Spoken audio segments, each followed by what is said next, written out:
Welcome to Kat's Home Chat Live. We are a few minutes late, but we're happy to come to you on this Houston rainy day.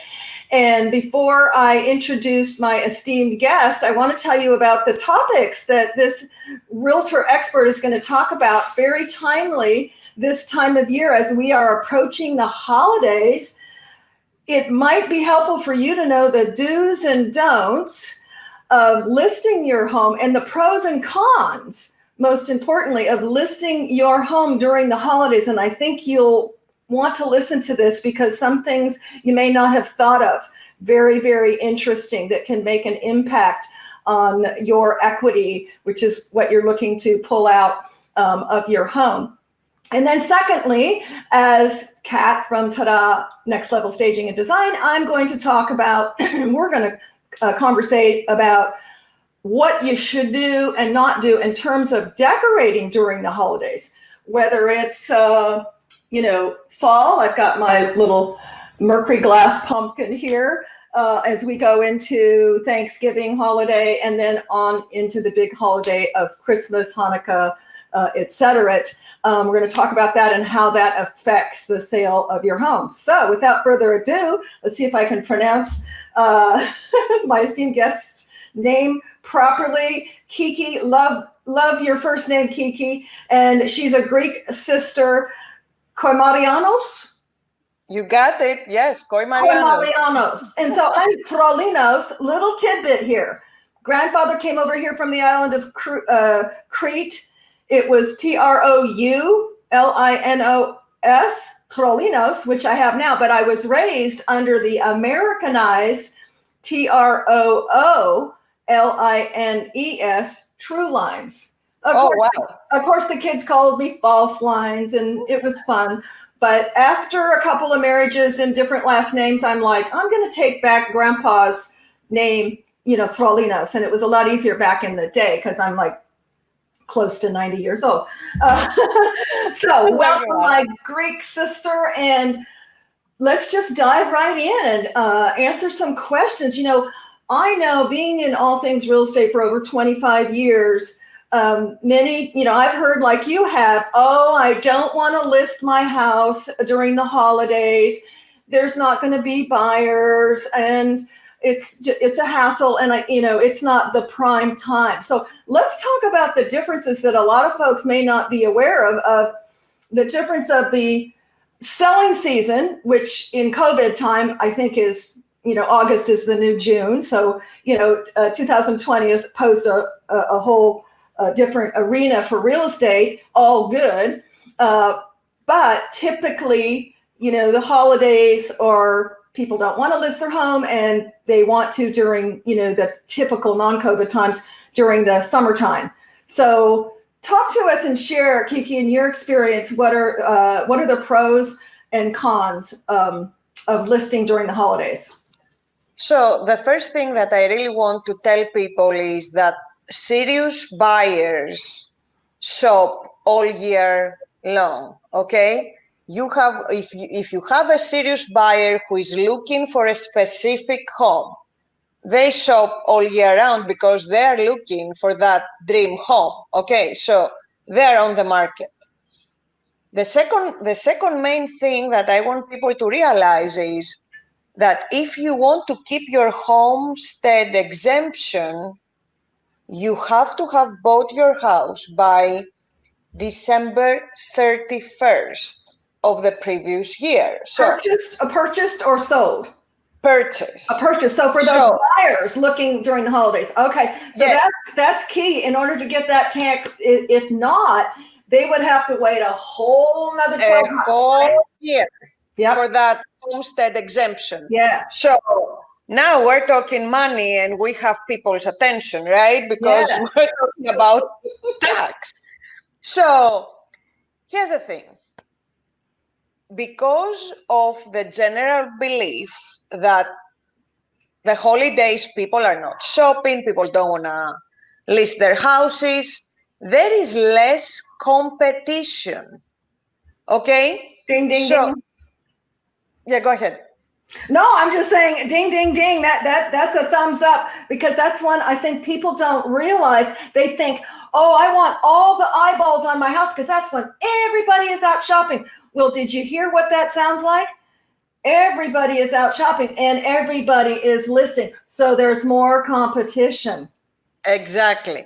Whereas when you go into the holidays with less homes being for sale, there's less competition. So guess what? If I need to buy a house and I need to be in a house by the end of the year, I have to pick from what is available right now, right? Yep. So, and people need to realize winter prospects are more serious buyers. If someone is out there from this time on up until December, they're serious. They're looking for a house and they are going to make it happen. Okay? So let's talk about one of my favorite things here. That is a great point, Kiki, and that is, especially when we're living in our home, occupied, selling our home, it's like living in a fishbowl. And you know how we live and how we market is two different things. So you have to keep it pristine, not like you're living in it, and you have more people traipsing in your home. So I love that point because the point you make that it's a serious buyer. So you're going to have less people traipsing through, but the people that come out are going to be ready, willing, and able. Exactly. Another thing, and we know that, right? In real estate, the home buying process, I would say 90% is an emotional purchase, right? Absolutely. And homes look their best during the holiday season. I don't care what religion you are, Christian, Jewish, whatever. This time frame, this time of the year, everybody has some decorations up, Yes. right? You have the fireplace going. You are cooking, right? You are making cookies, cakes, whatever you are baking. All that smell, all that warm All of the feeling. senses, yes, whether it's soft holiday instrumental music, like you said, the wafting of baking from the night before or that morning, all, the visual ambience of the fire, it does create emotion. And you've probably heard me say, Kiki, staging creates emotion and buyers justify price with emotion. Well, all the things you just mentioned are staging, because what staging is preparing the home as a product to appeal to as many people as possible through all of the senses. So all things that you said are an entity of tapping into those senses. Absolutely. Yeah. And another thing is that's total math, total statistics, right? Statistics show that housing sales usually remain steady in the winter months. It's a steady number, whereas when you are looking for the peak of the market, you have houses coming, usually that's how it works. They come on the market, the sellers are very optimistic, I'm gonna get the highest amount, right? They overprice. They overprice. They have lots of competition, and many of them go terminated, withdrawn, etc. Exactly. So what happens, right?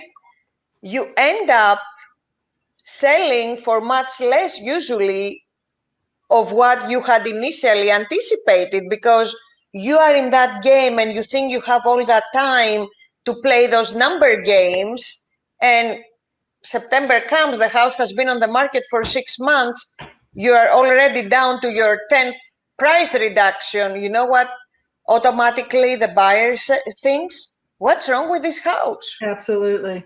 Right? So let's talk about that briefly. Those, realtors know this, but if you're a homeowner out there listening to this, we call it DOM, or days on market. And those are critical because, as Kiki mentioned, the longer the days on market, it starts to build a subliminal, if not overt, impression that what's wrong with the house? If it was so great, it would have been sold in the first 30 days. Or if it's a luxury, it might take a 60 or so, or 90, even if it's in the upper 2 millions plus. But those days on market are critical. So your board, our board, the National Association of Realtors, tells us if you have 10 showings in the first 30 days and you don't have an offer and you're staged, et cetera, you don't have any foundation issues, there's nothing glaringly wrong, you're probably priced too high.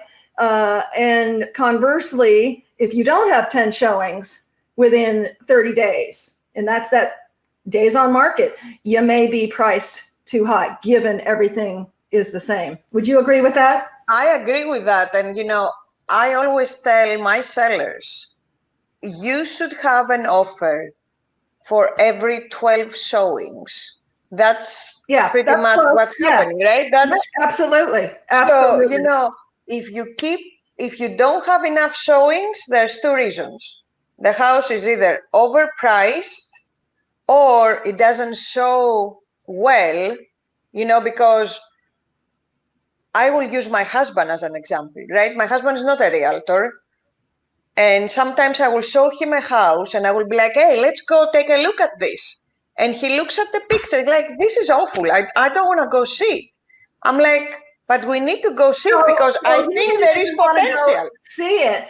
And again, this is worth repeating, because the first showing, people, if you're out there selling your home, is online. Her husband didn't even want to go out because the pictures looked horrible. I would rather the pictures looked fabulous. I'm not a fan of Photoshop, but fabulous, and it feels smaller when you go inside. You got to get eyeballs on the property. But if you're not staged and the pictures don't look great, that first showing, we're all sitting at the computer, realtors and home buyers going, nope, yep, that looks great. Yep, that looks great. So yeah, that's critical. So the first impression, like when I meet you, we only have one chance for the first impression. Yep. Never get a second chance for a first impression, right? That's so absolutely true. So I'm going to give you a little history on, I've been in new home sales for about a decade prior to opening up my own business. And people would always say, oh yeah, it's going to get slow, during the last quarter. It's that same mindset that some homes, I'm not going to put a house on the market, there's no buyers. I always have, because my mindset was not there, my best quarter was the last quarter of the year. Why? Number one, because I didn't take time off, because I wanted to be there in the model home to get the business because everybody else was taking time off. So I worked harder and I received what you talk about, Kiki, those serious buyers. So here's what happens the last quarter, coming from corporate America, I'm very familiar with. There's that, I forget what the term is anymore, but, what is it? Not right sizing, but where corporations are going to relocate people, lay people off, promote people, et cetera. And so there's a ton of people. And what's beautiful about it, I know you, Kiki, as a highly productive realtor at Keller Williams, work with relocation. They're coming out like during Christmas break or holiday break or whatever, and they've got a very short time to find a property. That's where they're serious, they're ready, and they need to get their family. So they're positioned and set for that new job by the first of the year. Exactly, because, they need to come, find the house, and then they have that 2-3 week of winter holiday break to make the move. So the kids are at school. Yes. January 7, whatever the days that the school will open back up. Another thing that you need to think is during this time, you have families who are getting together, right? You have Thanksgiving, family reunions. Yes. People come, right? And they start thinking, you know what? I miss being next to my family. Yes. I miss having my mom babysitting for my kids. Well, while we're here, why don't we go out and look? right? Just see what's out there. Yes, absolutely. Because again, we are into the emotions. Especially in places, because I'm also licensed in Florida, especially in places like Florida, Texas, where the weather is better, right? People coming from up north that are fed up with the snow, they're fed up with cleaning their driveways, and they come here, and November is like, oh my God, this is awesome. I love this weather. Yep. I'm telling you, people make those kinds of decisions during this time frame. So it is another advantage of having the house on the market. On the market, absolutely. And people, usually, like you said, this time of the year, if you have any vacation left, you want to utilize it. So people have more time to go out and look and see what's available, because they're utilizing that time off. Absolutely. Another thing that you can do is, if you're moving from another area, you can get the house under contract and say, you know what, I want to close on December 15 or January 15, whatever. So you have the option to pick when you want to close, right? So another thing for sellers, if you sell your house during the winter and you are not sure of where you want to go, you can keep that proceed that you got from selling your house, rent for 2-3 months, do like a short-term lease, and then be ready in spring to look, because you already have your money, you have your down payment from the house that you already sold, and you don't have to get into a contingency, because let's face it, when you go to present an offer and you tell the seller, you know what, I love your house, I will pay full price, but here's the catch, I have to sell my house. How many sellers are willing to take their house off the market for 1, 2, 3 months until your house sells? Right. Not none that I know of. And another thing, Kiki, isn't it? It's also for that timing thing is to get that tax advantage that you talked about by purchasing before the end of the year, so you can get that homeowner's exemption and not wait for a whole year. Your realtor can also, negotiate, if the seller's willing, a lease back, so that you close before the end of the year and then just do a lease back, right? Talk to us a little bit how that works. So that's another thing, exactly. It allows the buyer to take advantage of the homestead exemption. Mm-hmm. And let's say the sellers need an extra month. They negotiate a lease. It's as if they're pretty much renting their house back, right? Back. Yes. And a lot of times, the way the mortgage works, if I buy a house and I close, let's say December 15, my first mortgage payment won't be until February 1st. Right. So if I lease that house back, there's an extra month. An extra month. Yeah, that's a good point. I know buyers are always, surprised when they go, oh, I don't have a house payment till, it's almost 2 months later, right? Okay. Another thing that I think people really need to look into right now, interest rates are historically low. I closed, we closed the house last month and the interest rate was 2.26. Unbelievable, right? Yep. Veterans, you will be surprised how many people that have been in the military, they have been in the Navy, they don't know that they have all these benefits through the VA.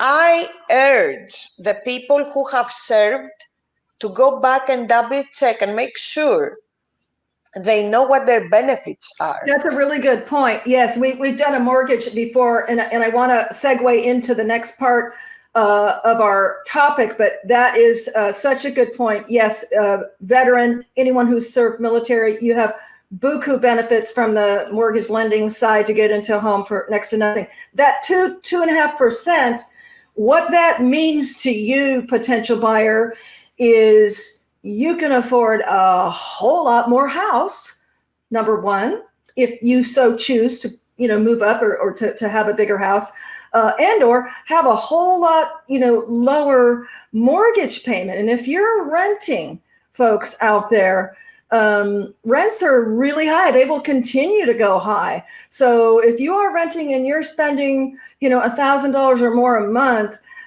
you're throwing money away by not being a homeowner. That's how you will build wealth, and there's no time better than today to do that with, as Kiki said, super low interest rates. So, and Kat, I want to piggyback on what you just said, right? When you buy a house, you have a set mortgage payment for 15, 30 years, whatever your term is, right? Right. It's a set payment. That's how much you're going to pay for the next 15, 30 years. Very good point. Unlike rent. When you are renting, guess what? You negotiate your rent for 1 or 2 years tops, and then every year thereafter, you have to keep negotiating. Apartment complexes, I believe, go up 10% every year, regardless. An exorbitant amount. Yeah, they have an algorithm and a software, and it's crazy. It's crazy how much it goes up. Exactly. And you have no tax benefits whatsoever by renting. You have tax advantages when you own a house. You can write off expenses. Yep. Especially for new homeowners too, right? I was going to say, for new homeowners, back in my day where I worked with nothing but new homeowners, we would show them how, if your rent back then, say, was $650, and the savings alone would allow them to, with the tax advantages, to afford, a home that was, let's say, $1,000, but they got so much more back because of, what you said, the tax advantages, being a homeowner. So yeah, a lot of advantages, can hook you up with a lender if you want more details. Let's go into our last thing that I want to say on that. You are paying a mortgage regardless, whether you are owning a house or you are renting. Yep. So pick whose mortgage do you want to pay? Do you want to put gas in somebody's SUV, or do you want to put money in your pocket and build wealth for your family? Exactly. We'll stop at that and go to the next topic. So we are talking today, if you're just tuning in, about the do's and don'ts, and the ups and downs, which we didn't talk about any downs. Are there? But there's got to be. So, I'm just going to throw this out to segue onto the back. The only negative is that during the holidays is if you do a lot of entertaining and can't show, okay, or you have a lot of house guests, from out of state, et cetera, that could be problematic. But again, it all comes down to your motivation, why you're moving, and there's a myriad of reasons why people are moving.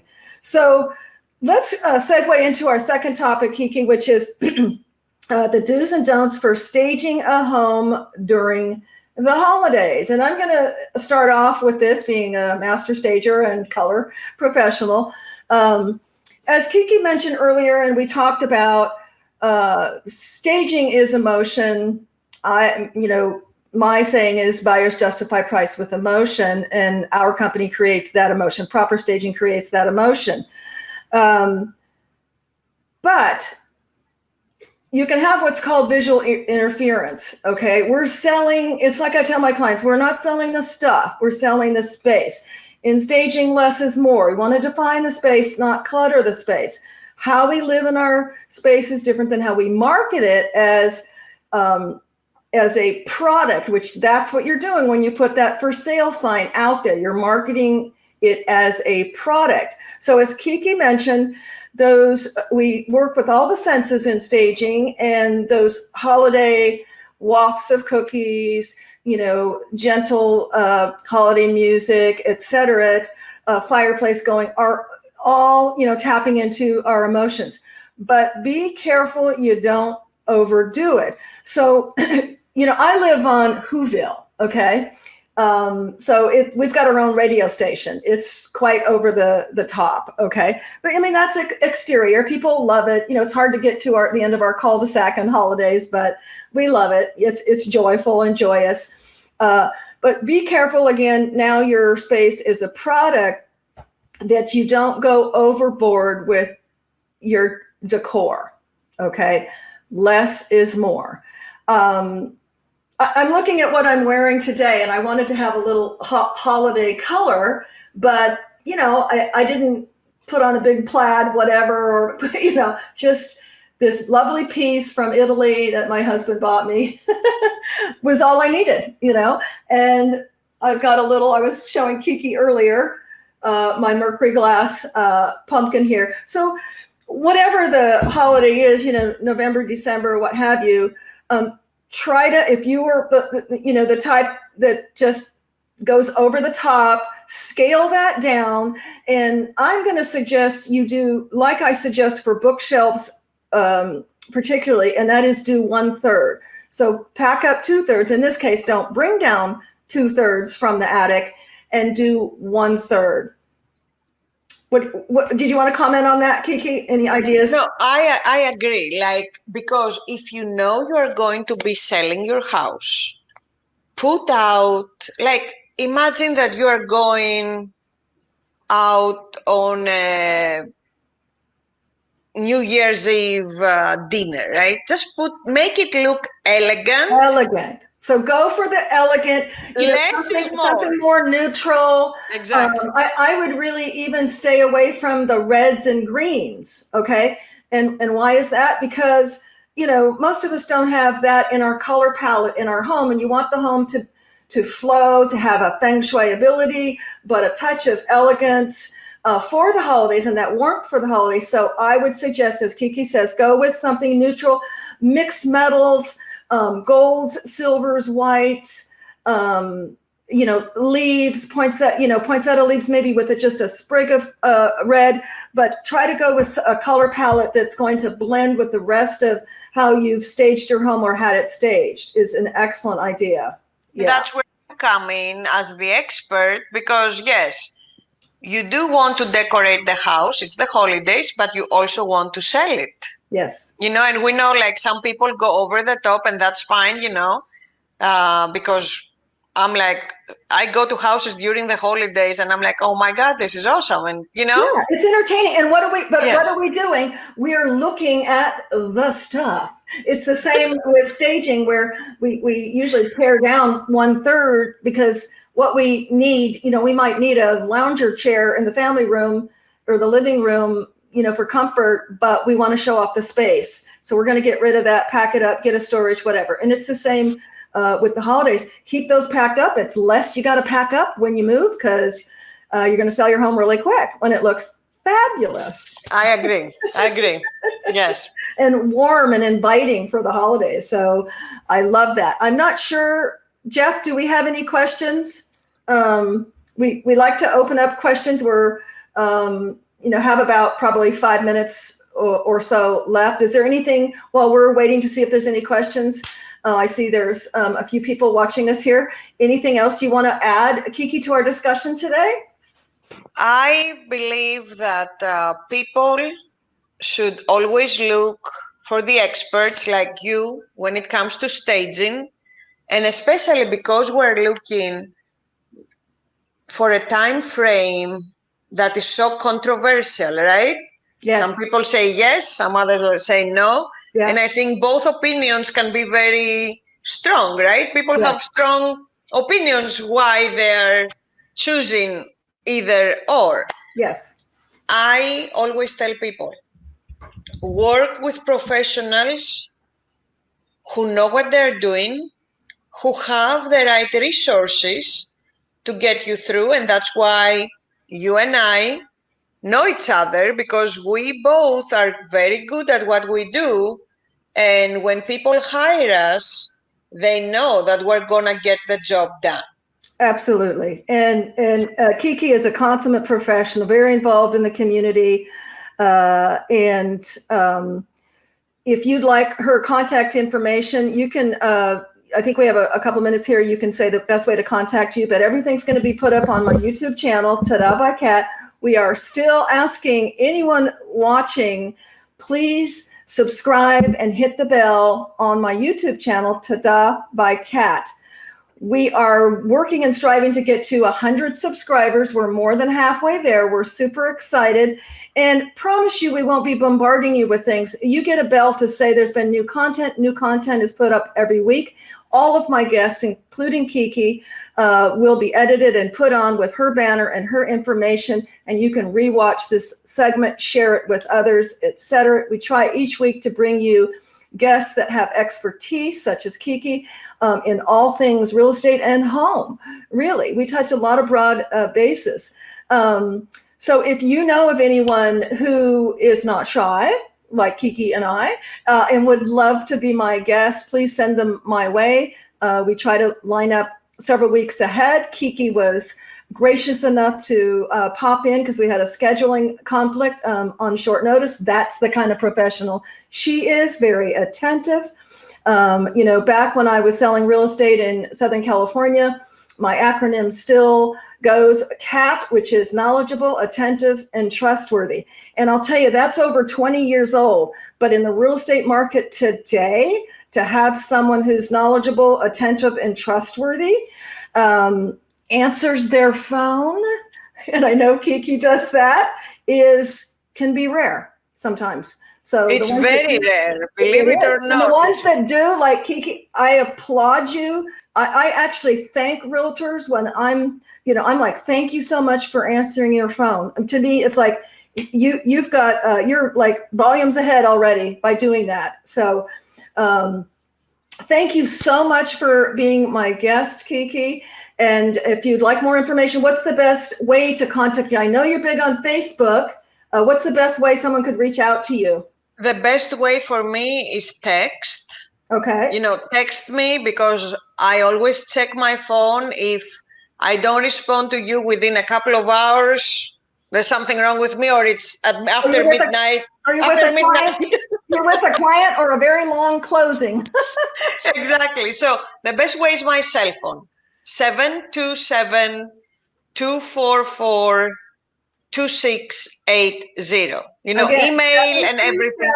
727-244-2680. Put it in your phone. Share this if someone is in the need to know, relocation, new buyer, etc. Of course, you can always reach me if you have color issues. We are getting ready to launch a decorator for a day and one room to full home makeovers. I'm super excited about that. We love doing that. Do subscribe to YouTube. And before we sign off, as usual, please, everyone out there, be positive, stay hopeful, and stay connected. Connect with us, connect with Kiki, connect with me on Tuesday Tips and every Friday, Kat's Home Chat Live. And I'm just going to ask you on this Houston rainy day, I don't know what the weather is like where you all are. And Patrizia, are you out there from Rome? One of my favorite fans. Go out and pay it forward with positivity today. And we'll see you next time. Thanks, Kiki. Thank you for having me. All righty. Bye.